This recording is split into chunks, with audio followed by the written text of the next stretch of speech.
Oh, the Tale of the Midnight Madness with Dr. Vink. Dr. Fink? No, Dr. Vink with a va. This is an old theater. They're trying to save it. It's like a Rialto theater or whatever. And there's this kid. I hate to even mention this, but I've noticed in this show a lot, and I think it might have just been a progressive time and they were just kind of pushing it here. But I've noticed in this show, just watching it in order, that there's a lot of,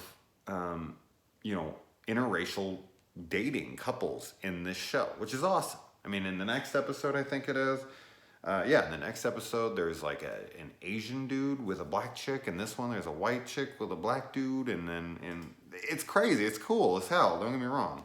It's just, I don't know. I didn't see a lot of that in the early 90s, so it's a pretty damn progressive show, I have to say. But yeah, Dr. Vink brings in his movie to save the theater, which is a knockoff of Nosferatu, which, from 1922 with Max Schreck. But yeah, it actually is called Nosferatu in this. I'm guessing that just has, it is a public domain at this point, so I'm guessing there was no rights to it. And that was a ripoff of Dracula anyways, because they couldn't get the rights to actually do it at the time. So they're ripping off a ripoff, which is fine, I suppose. But yeah, it's cool to see it here, because it very much looks like the Nosferatu that we know. The Klaus Kinski one or the Max Schreck one, I mean, they both look very similar, or even the Willem Dafoe one in Shadow of the Vampire. But I really like this episode. Another super memorable episode for me. And it made me think of a few different things. We get to see a This Island Earth poster in here, which is super awesome, because I'm a huge Mystery Science Theater 3000 fan. So this guy makes a deal with him, and he tries to go back on the deal, and so Dr. Vink releases his monster on them from the movie to come out and terrorize them.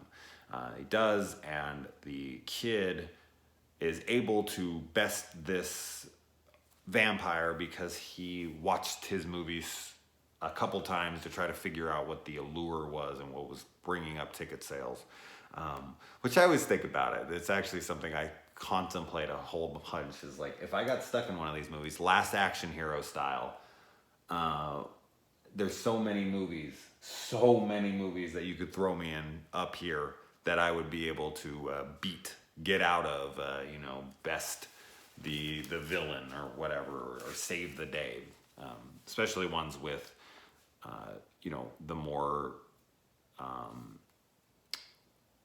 the sad endings, the bad endings, the hero doesn't win endings, which in American cinema that doesn't happen all that much, but I do. When I watched this, I was like, yeah, man, it just reminded me of all those times I thought, like, man, if I ever got thrown into this movie, I'd know exactly what to do. I've seen it so many times. I know every little element. I'd know who to go to, what to do, everything. So that was really fun to think about.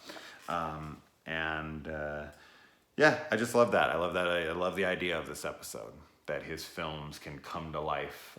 I don't know if he's controlling that, because that guy went back on his deal, because at the end, it does seem to suggest that's how I kind of took it, because it wasn't happening when all the people were watching the film. So the Nosferatu vampire wasn't coming out of the film when it was being played over and over and over again.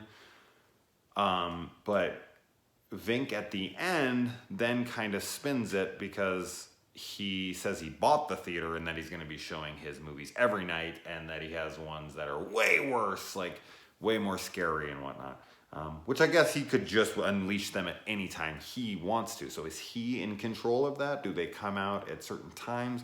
Like, I'm curious on how that works. Obviously, we'll never know, but it was something to consider while watching this episode. But yeah, what a cool episode. They also reuse the popcorn containers and the drink fountain stuff, because there's only one chick that comes. That's disgusting, okay? Don't do that. Anyway, moving on.